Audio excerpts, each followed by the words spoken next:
Every manager discusses the training facilities, particularly when we get to November, December, January. Is there anything there that you've been able to suggest or change or anything like that? Well, unfortunately, we can't move the rivers in Carlisle. The rivers are always going to be there. There's always going to be the risk that we're going to flood. I'll say again, we haven't got a bottomless pit of money at this football club where we can suddenly say, okay, your budget's at X, we're going to give you 3 X's. It doesn't work that way. We're not in that position. We have to just work with what we've got. We've got a really good pitch out there at the back when it's not flooded. We've got Crichton, which we can go and use where there's an understanding with them. We've got artificial pitches in the area that we can use.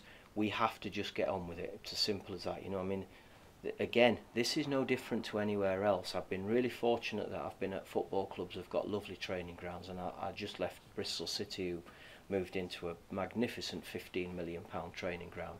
We don't have that. So I've said this a few weeks ago.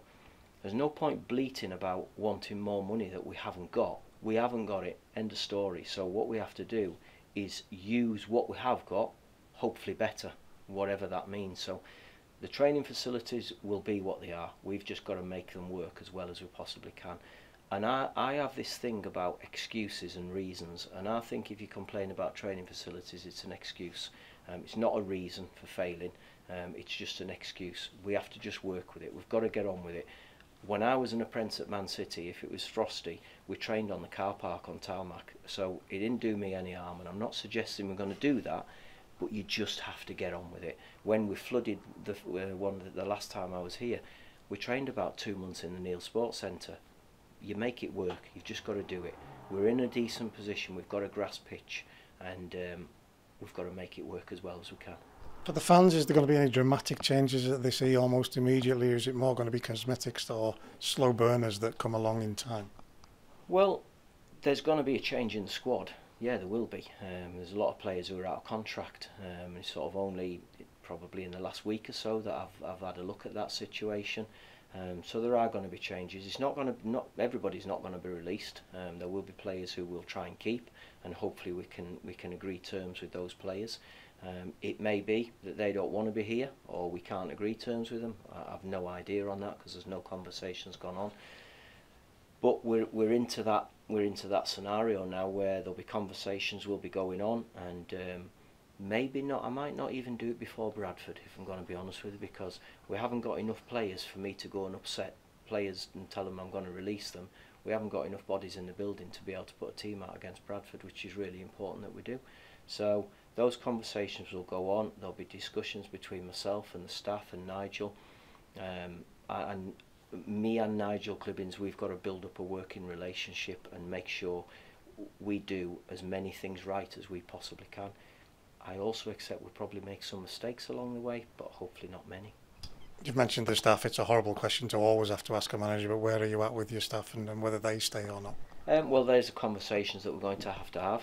I have ideas about what I want and how I want it to look, and it would be wrong of me to sit here now and speak about that, because there's conversations that we need to have over the coming weeks to get a staff in place that I believe can give our players, whoever those players might be, the best chance of being ready to play on a Saturday or a Tuesday and to go out and do the best that they possibly can.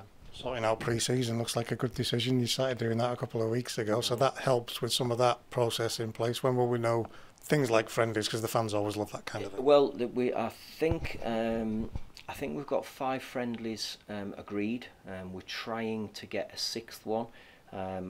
I can't sit here and say, because I don't know when the club want to announce that. We need to get all of the details put in place properly for those.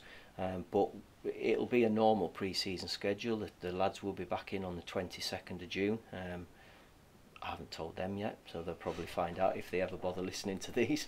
But we're back then, and the games will come thick and fast. I'm hoping that we can go away for a few days, maybe up to Scotland, to get somewhere away from here, so that we live together 24/7. Well, it won't be 24/7, but maybe 24/4 or something like that. And we'll get to know about people.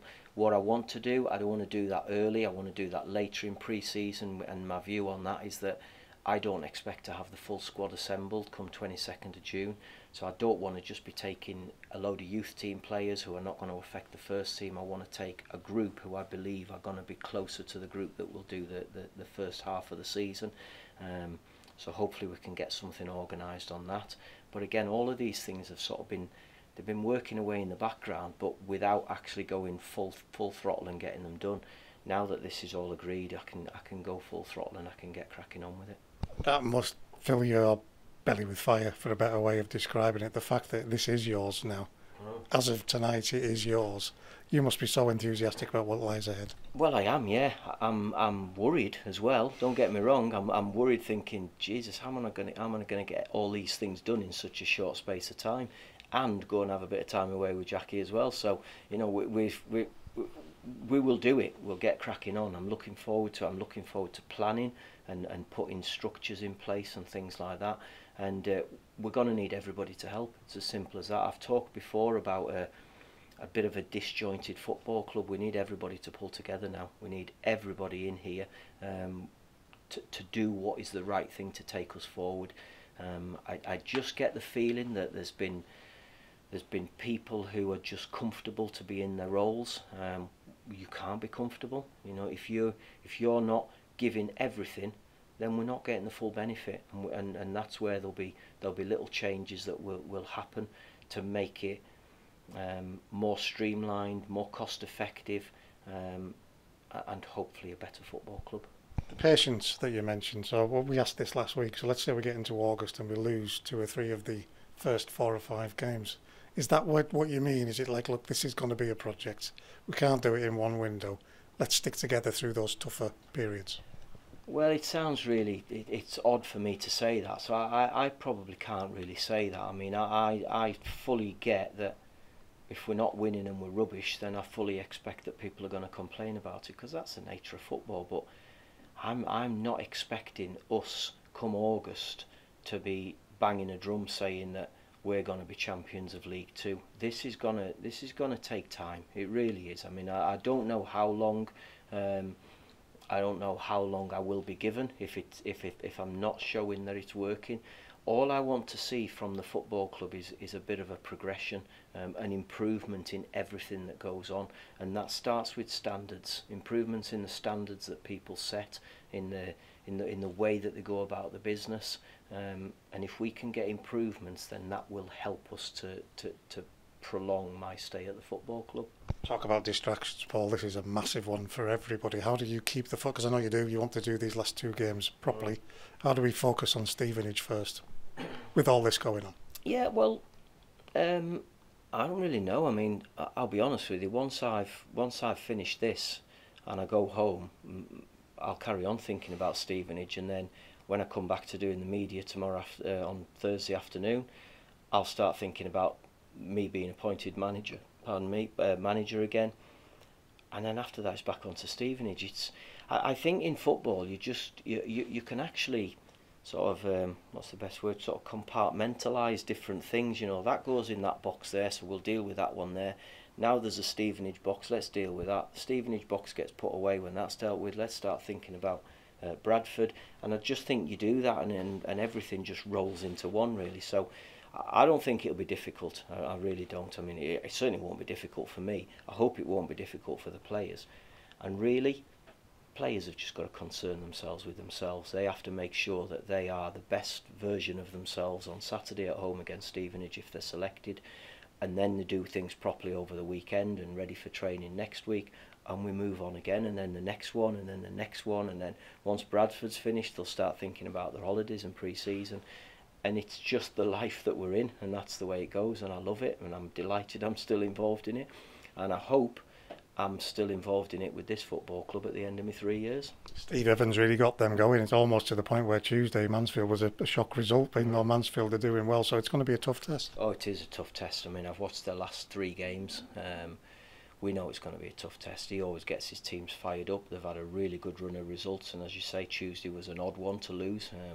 Probably expected away at Mansfield, but we know we're going to be in a tough game. But it's an opportunity, the last opportunity of the season for us to go out and do something to please our home supporters. I hope we get a good turnout. I hope we're in a position where come the end of the game, 90, 95 minutes, whatever it is, the fans are still happy with us. And I hope that when the players then walk around the pitch to applaud the fans and to thank them for their support this season, I hope that they've had something worthwhile staying in for.